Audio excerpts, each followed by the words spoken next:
Next kingdom, kingdom Plantae. Up to 8 we have discussed about the two kingdom.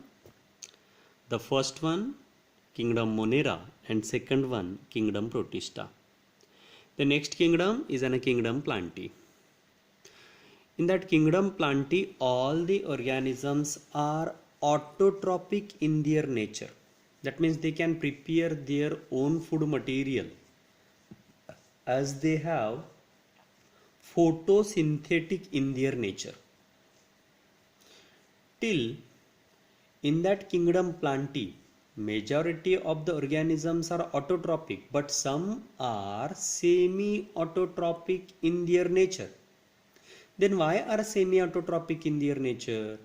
Because these plants required some extra nutrients for their growth.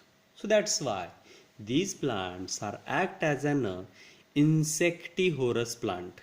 Insectivorous means the plants are going to trap the insect and are going to digest the insect to absorb the nutrients from them.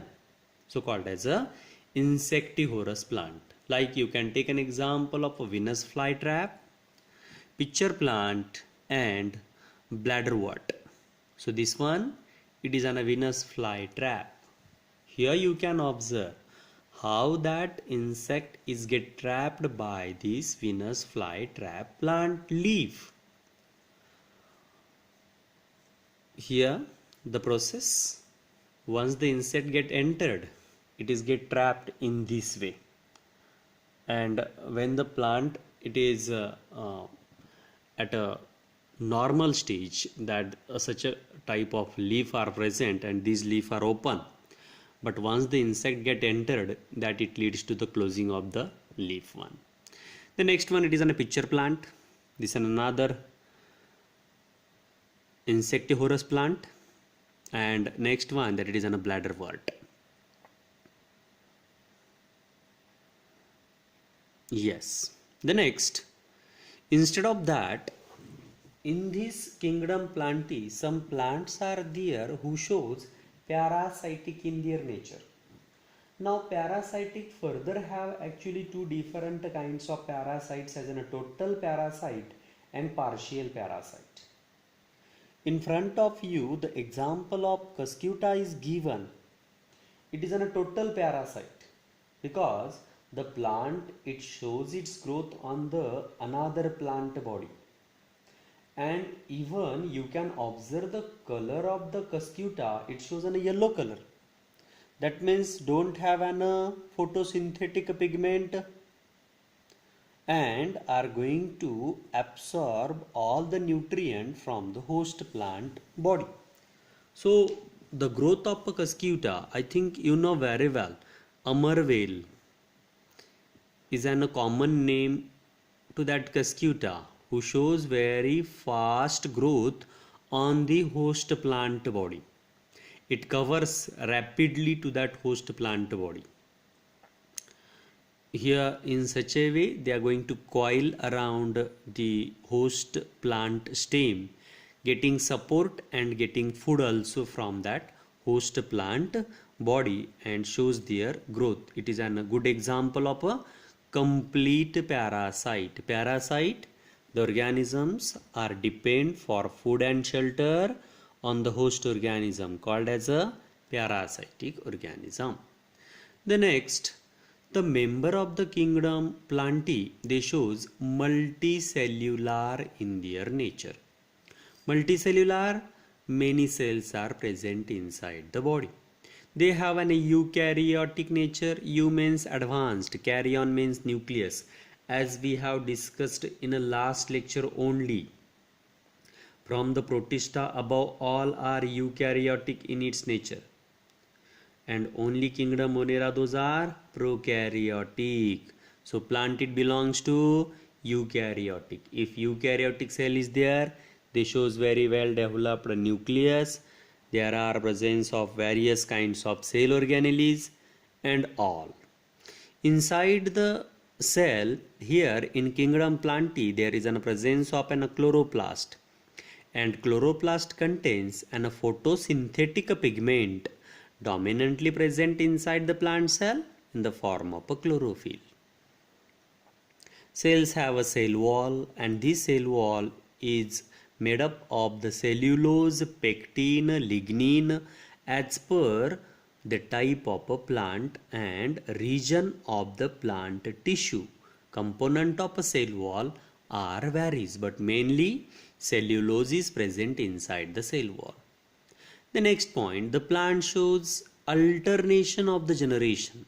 Throughout their life cycle, plant shows two distinct phases. One, sporophytic generation, and another, gametophytic generation. Mind it, in that sporophytic generation, there is a presence of a root, stem, and a leaf. The visible part of the plant body, vegetative part, which we can say the sporophytic generation. On this sporophytic generation only, there is a formation of specialized reproductive structure called as a flower. Now inside the flower there is a presence of androecium and gynoecium.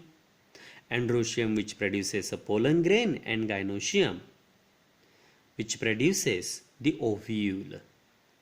Inside the ovule, ova or egg is present, and inside the pollen grain after germination they forms an male gamete. So these are the gametophytic generation. When these two gametes are come together, they form a zygote. Zygote forms an embryo which is residing inside the seed. When we germinate the seed, when we sown the seed, it forms a sporophytic generation. Now seed grows up into the plantlet. Plantlet forms a plant. When that seed shows germination and forms the plantlet to plant, it is a sporophytic stage. When this sporophytic stage is get developed, it leads to the formation of a flower. In the flower, there is a growth of a gametophytic phase. So it is called as an alternation of generation in this way, one after another. In the case of kingdom Plantae, you can observe there are two different subkingdoms which we have discussed previously also in a last few lecture. Kingdom Plantae have a two subkingdom as subkingdom Cryptogamy and subkingdom Phanerogamy. Mind it. Cryptos means invisible, gamous means marriage. So cryptogamy means invisible marriage, and phaneros means visible. Gamous means marriage. So phanerogamy, visible marriage. Cryptogamy, गुपचूप केलेलं लग्न. फॅनारोगॅमी, वाजत गाजत केलेलं लग्न. सर्वांना माहिती आहे म्हणून फॅनारोगॅमी. क्रिप्टॉस, गुपचूप, कुणालाच माहिती नाही. मग in the case of a cryptogamy, you can observe these are the plant who do not produces the seed. The plants are not going to produce the seed till there is a formation of a next generation. So seed is a mediator in between the two generation. It is visible part. It is not produced into the cryptogamy. So these are non-seed bearing plant. They do not have a seed. They do not produces the seed. So called as a cryptogamy. Algae, Bryophyta, Pteridophyta belongs to the cryptogamy. And phanerogamy, phaneros means visible. So these are the seed bearing plant. Gymnosperm and angiosperm belongs to the phanerogamy. So this is about the cryptogamy and phanerogamy. Example, you can take an example of all green plants are the example of a kingdom Plantae. It's okay. Even we are going to discuss about that kingdom Plantae in detail into the next topic. The next, it is a kingdom fungi. We'll take the characteristics only about the kingdom fungi and type into the next lecture. Kingdom fungi, these are eukaryotic heterotrophic organism. Eukaryotic, you know very well. They have a well developed nucleus. Heterotrophic nature. Heterotrophs, the organisms are depend for food on the other organisms are called as heterotrophic. In heterotrophic nature, they shows an extracellular digestion.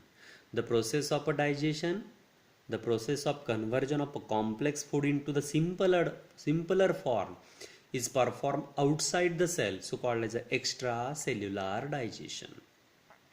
They are found in warm and humid places. Fungus shows their growth very fastly at the warm and moist places.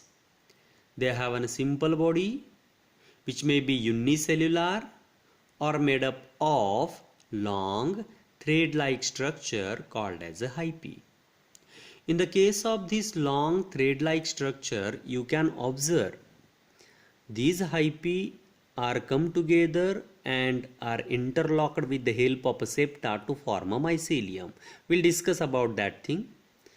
Next, large fungi are also present like mushroom. They have a very compact mass of the cell. Unicellular organisms have a protoplasm with many nuclei. Example, Rhizopus, Saccharomyces. That is, it is a unicellular fungus. In the case of filamentous fungi, consists of a body called as a mycelium, in which hyphae are present. What is a mycelium? Mycelium is a vegetative part of a fungus or a fungal-like bacterial colony consisting of a mass of branching thread-like hyphae. Here you can observe this one, it is a mycelium and shows very or profusely branched structure of an septa to form an mycelium. This one, the hyphae may be with septa or without septa. Here you can observe these are the septate hyphae and these are aseptate hyphae. Okay, septa means the region which is present in between two cells who divide the cytoplasm. This thread-like structure, if it is get divided throughout the length with the help of a septa, it is called as a septate hyphae.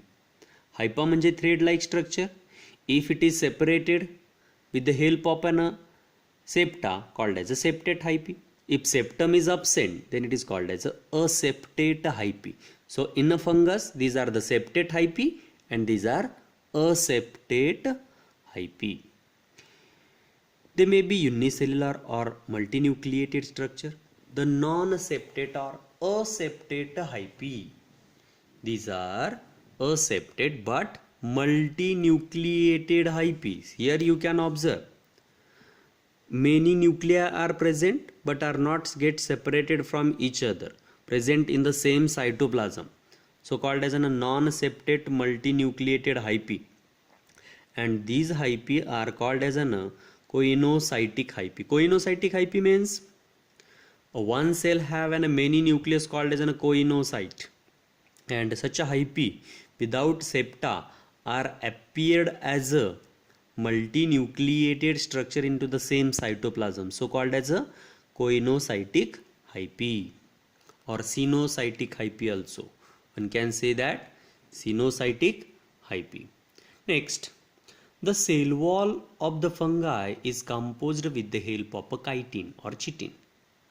Instead of chitin, there is a presence of a fungal cellulose also in the form of a polysaccharide. The next, the fungi they shows an heterotrophic mode of nutrition and mostly are in the form of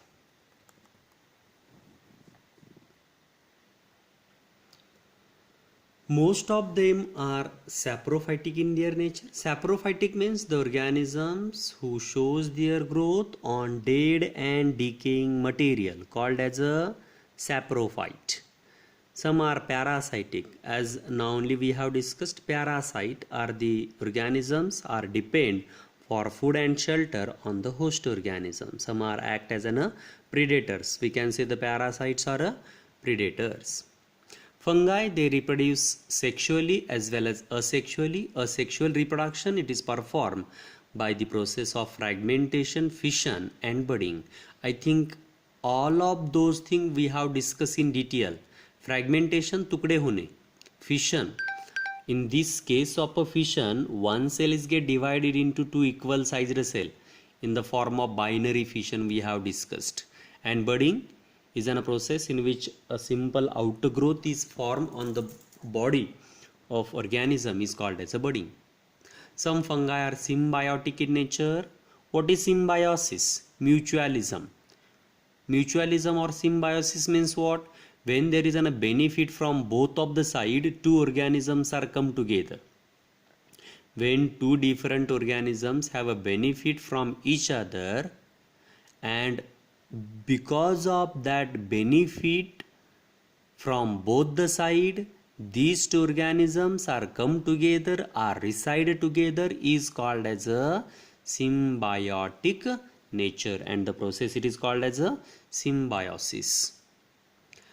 In the case of symbiotic nature, here you can take an example of lichens. In the case of a lichen, you can observe that it is a fungal and algal association. So fungi plus algae, they forms an lichen. Mycorrhiza. Here the fungus, they shows an association with the root of a higher plants. In the mycorrhiza, further you can observe the ectomycorrhiza, which forms an mycelium around the root, and endomycorrhiza, that it is an it is get embedded inside the root of the higher plants, and it enhance the process of absorption of water as well as minerals from the soil, are called as an VAM, vascular arbuscular mycorrhiza. VAM. Mycorrhiza have an ectomycorrhiza and a endomycorrhiza. They are useful as well as harmful also. Which one? Fungus. In that usefulness, you can take an example of a mushroom, are generally used as a good source of a food material, which is protein rich, nutrient rich, but less in a carbohydrate. Yeast, it is used in a bakery industry as well as breweries, in a fermentation industry. Penicillium, it is used as a good antibiotic. Harmful fungus are also there, are responsible for causing the diseases to the plant as well as animals. Example, Puccinia. Classification of fungi. We'll discuss about the classification into the next lecture. Thank you.